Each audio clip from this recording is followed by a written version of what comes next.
So today's a big one. We've recreated all 20 Premier League managers' tactics, put them into one save, 20 managers, as you can see, all with their own unique tactic. And then we're going to simulate through the season and see which of my tactical replications is the best. All right, guys, it is a big one today. All these tactics are available down in the description if you want to check out the Patreon. All 20 will be there for you right now for you to download as direct downloads.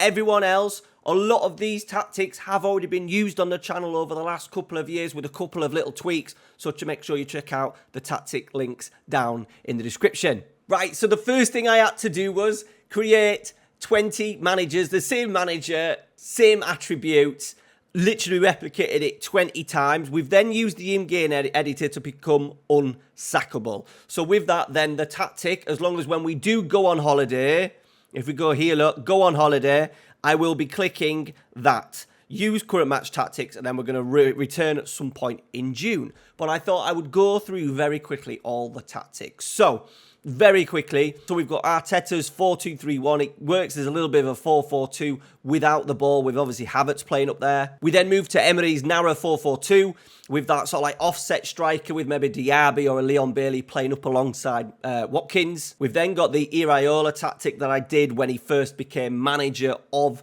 Bournemouth, a 4-4-1-1. We've then got my De Zerbi ball tactic, which was very popular back in FM23. The Thomas Frank 3-5-2. Obviously looking at Mbeumo and Tony up front. Is this a sight for Bayern Munich fans? This is my Burnley tactic after they clinched promotion to the Premier League. So there you go. Wonder how well that one does. I imagine this one would absolutely fly at Bayern Munich. This is a new one that I've put together. This is the classic Poch, very much the team that were played for Spurs. So I thought I would bring that back because he's kind of been all over the place tactically this season. We've then got the Glasner 3-4-2-1. Which has already seen really good success in real life with Oliver Glasner taking over at the later part of the season for the Eagles. We're mixing it up a little bit now with the Dyche. We're going Dyche 2. I did a couple of Dyche tactics, but this is the one they generally played with, sort of like with Dakari playing as the 10 in behind a Beto or Dominic Calvert-Lewin. Now, the Fulham one has been created by a Fulham fan, FM content creator on Twitter, the Cottage Tactico.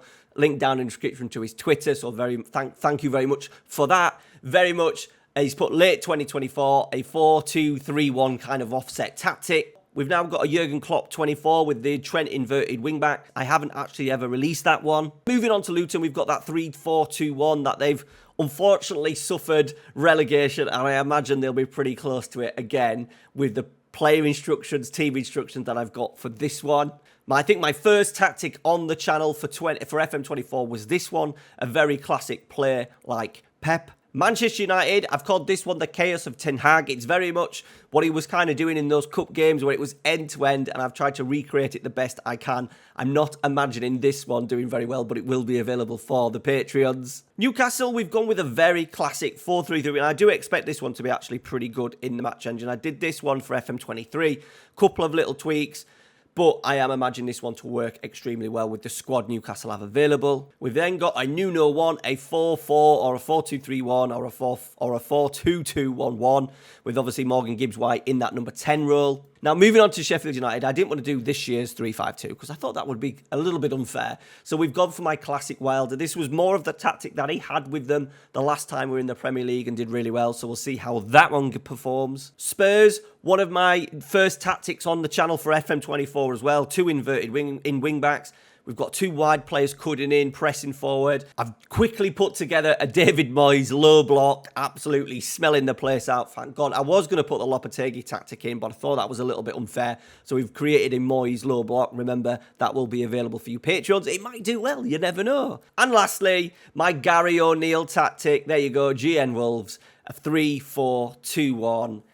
Worked really well when I was playing with it, so we'll see how that one does. Now, what we will do is we'll go on holiday for the full season. As I said, all the managers are getting simulated, so the tactic will be uploaded in as it is, and then it'll be up to the assistant manager to then put players in as we go. We're then going to come back at the end of the season and see how well it does. But before we do that, like today's video, because that'll be tremendous, but also I want you to let me know which of those tactical replications are going to see the teams performing at the top, and which three teams do you think, because of the tactic itself, mixed in with the match engine is going to see them getting relegated this season. Right, so we're back, and as you can see, we are on June the 1st, 2024. Let's go and see who won the domestic cups first. You won't believe this, but it's actually Middlesbrough, not in the tactical experiment, that won the Carabao Cup. It was 2-2 after extra time.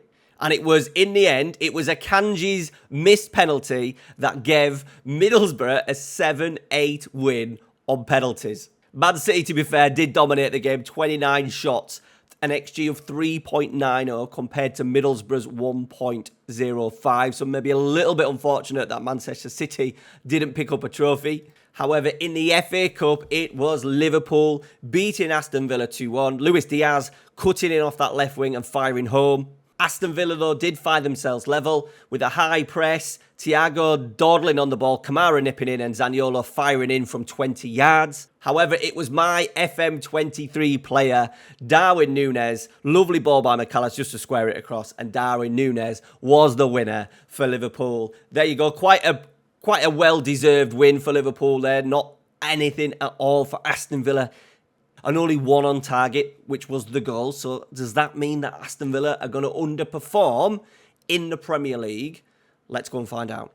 All right, so what we're going to do is we're going to start at the bottom and we'll work our way up. And just as a little bit of a spoiler, we have 3 teams that were not relegated in real life, have all been relegated in this simulation. And then at the top of the league, we do actually have a brand new Premier League champion. Okay, right, so let's go and see that bottom few places in the Premier League. All right, there you can see, there is the bottom 3. 3 clubs not relegated from the division in real life have actually been relegated. So Wolves have had a torrid time, only 27 points from their 38 games, 5 points adrift. And as you can see, Everton stayed up by the skin of their teeth, beating Brighton and Bournemouth on goal difference, seeing Brighton and Bournemouth getting relegated. Everton, as I said, survived, and they did have that minus. But Nottingham Forest, then on 39. You would class that as a decent season, especially when they've had a few points deducted. What was it, 4 points? So that would have seen them been as high as 14th. Burnley, one of the teams that actually got relegated in real life, they are in 15th. They would have taken that all day long with a boring West Ham. We did say that Moyes' tactic was never going to be that great. However, it's interesting to see that Sheffield United, probably with this weakest squad in the game, with that classic Wilder tactic, have done really well, getting 44 points. Probably one of the biggest disappointments of the season is Newcastle, 44 points. Really poor season from them. I actually thought that tactic would work. Maybe it's a little bit intense with them playing maybe European games as well with that Champions League run. Maybe that has cost them. Now, Luton Town, it is in white. I have no idea because, as you can see, I'm still manager of Luton Town, so I don't know why it's in white. But 48 points for them, an incredible season. Then moving into the top 10, Aston Villa in 10th, 52 points. Probably pretty disappointing return from then, with Brentford having a lot better season what they've had in real life on 54. That Cottage, Tactico, 4-2-3-1 with Fulham has performed remarkably well. And look at Arsenal, 58 points with that Arteta replication. Absolutely miles off the pace. Crystal Palace, the Oliver Glasner, I do really enjoy putting that tactic together, so make sure you go check that video out. 60 points, really good season. That will get them European football. Chelsea in 5th on 70 points.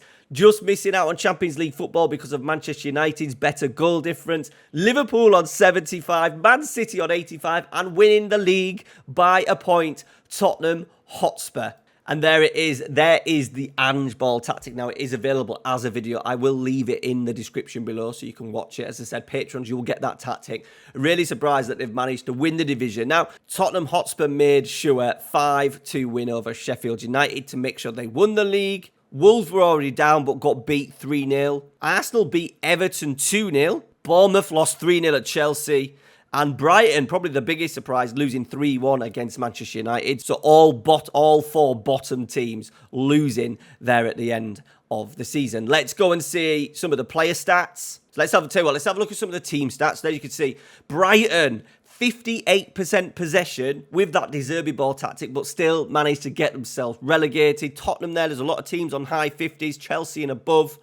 Down at the bottom, Nottingham Forest, West Ham, Brentford, Well, Brentford just over 40%, West Ham and Nottingham Forest not even getting 40%. However, both had average seasons. Manchester City getting the most goals in the league. Luton, who had a fantastic season, having the best overperformance for XG. Liverpool, remember in that FA Cup final, they absolutely shut out Aston Villa, and they've done really well as well here in the league, only conceding 28 goals. And down at the bottom, Luton did have the most goals conceded at only 78, and they were nowhere near the relegation zone. Passes in the final third per game, on average, look at Tottenham over 100, beating Manchester City. Interesting, Vincent Kompany's tactic, the Burnley one, having a decent number of final third passes.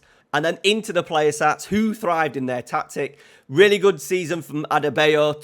What does he get? 18 Premier League goals with Heung-min Son on 20. Rasmus Højlund, decent season on 20 with Erling Haaland, of course, on 31. Bruno Fernandes having a really good season, an average rating of 7.34 with the most distance covered in the Premier League. All right, guys, so there it is. Thank you very much for watching. Remember, you patrons can get all 20 Premier League tactics plus this save file if you want to have a little mooch around and have a look at the database. All right, thank you very much for watching. Smash a like on today's video. See you later.